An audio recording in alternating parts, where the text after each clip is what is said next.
Hello and welcome to the Fighting Moose podcast. I'm your host, Jason Hendrickson. In today's episode, I will retell The Tale of Peter Rabbit by Beatrix Potter. As we are winding down the school year, at least here in Michigan, I hope that you are planning on spending some time at the library. Your local library is probably full of great things to do for the summer, and what better way to have an adventure than with reading some books? Let me know what you are reading. I'd like to hear it. As always, you can download the list of what I am reading or have read from the website. Now, let's turn to today's story. I hope you enjoy. Let's begin.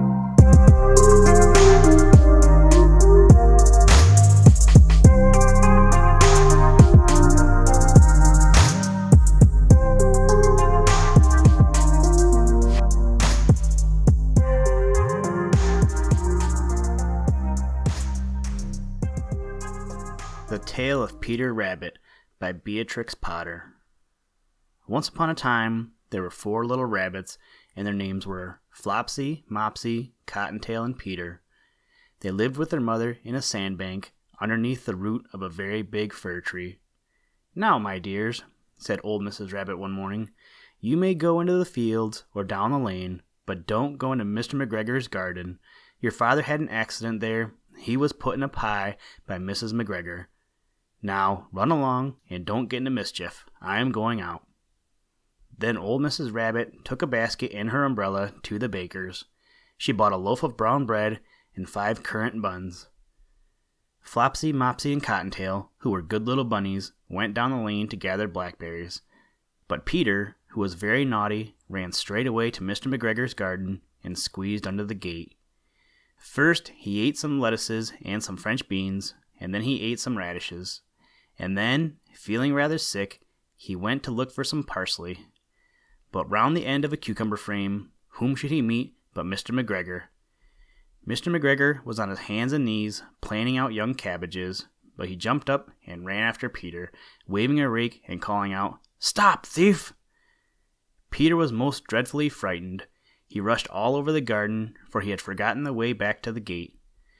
He lost one of his shoes among the cabbages, and the other shoe amongst the potatoes. After losing them, he ran on all 4 legs and went faster, so that I think he might have got away altogether if he had not unfortunately run into a gooseberry net and got caught by the large buttons on his jacket. It was a blue jacket with brass buttons, quite new. Peter gave himself up for lost and shed big tears, but his sobs were overheard by some friendly sparrows, who flew to him in great excitement and implored him to exert himself.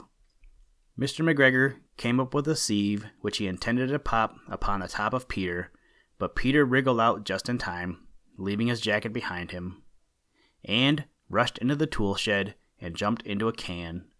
It would have been a beautiful thing to hide in if it had not had so much water in it. Mr. McGregor was quite sure that Peter was somewhere in the tool shed, perhaps hidden underneath a flower pot. He began to turn them over carefully, looking under each. Presently Peter sneezed. "Kershoo!" Mr. McGregor was after him in no time, and tried to put his foot upon Peter, who jumped out of a window, upsetting 3 plants. The window was too small for Mr. McGregor, and he was tired of running after Peter. He went back to his work. Peter sat down to rest. He was out of breath and trembling with fright, and he had not the least idea which way to go. Also, he was very damp with sitting in that can. After a time, he began to wander about, going lippity-lippity, not very fast, and looking all around. He found a door in a wall, but it was locked, and there was no room for a fat little rabbit to squeeze underneath. An old mouse was running in and out over the stone doorstep, carrying peas and beans to her family in the wood. Peter asked her the way to the gate, but she had such a large pea in her mouth that she could not answer. She only shook her head at him. Peter began to cry. Then he tried to find his way straight across the garden, but he became more and more puzzled. Presently he came to a pond where Mr. McGregor filled his water cans. A white cat was staring at some goldfish. She sat very, very still, but now and then the tip of her tail twitched as if it were alive. Peter thought it best to go away without speaking to her. He had heard about cats from his cousin, little Benjamin Bunny. He went back towards the tool shed, but suddenly Quite close to him, he heard the noise of a hoe. Scritch, scratch, scratch, scritch. Peter scuttled underneath the bushes, but presently, as nothing happened, he came out and climbed upon a wheelbarrow and peeped over. The first thing he saw was Mr. McGregor hoeing onions. His back was turned towards Peter, and beyond him was the gate. Peter got down very quietly off the wheelbarrow and started running as fast as he could go, along a straight walk behind some black currant bushes. Mr. McGregor caught sight of him at the corner, but Peter did not care. He slipped underneath the gate and was safe at last in the woods outside the garden. Mr. McGregor hung up the little jacket and the shoes for a scarecrow to frighten the blackbirds. Peter never stopped running or looked behind him till he got home to the big fir tree. He was so tired that he flopped down upon the nice soft sand on the floor of the rabbit hole and shut his eyes. His mother was busy cooking. She wondered what he had done with his clothes. It was the second little jacket and pair of shoes that Peter had lost in a fortnight. I am sorry to say that Peter was not very well during the evening. His mother put him to bed and made him some chamomile tea, and she gave a dose of it to Peter. 1 tablespoonful to be taken at bedtime. But Flopsy, Mopsy, and Cottontail had bread and milk and blackberries for supper. The end.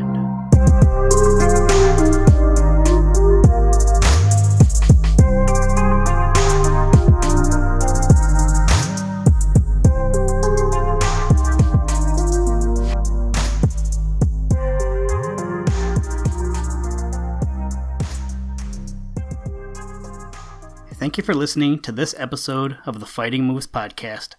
Please join us next time as we read the tale, Why the Sea is Salt, from the Blue Fairy Book. Today's music was provided by the artist Drake Stafford. For more information, to download and or listen to audio from all our recordings, or to contact us, please visit www.thefightingmoose.com. And as always, try and do a random act of kindness every day.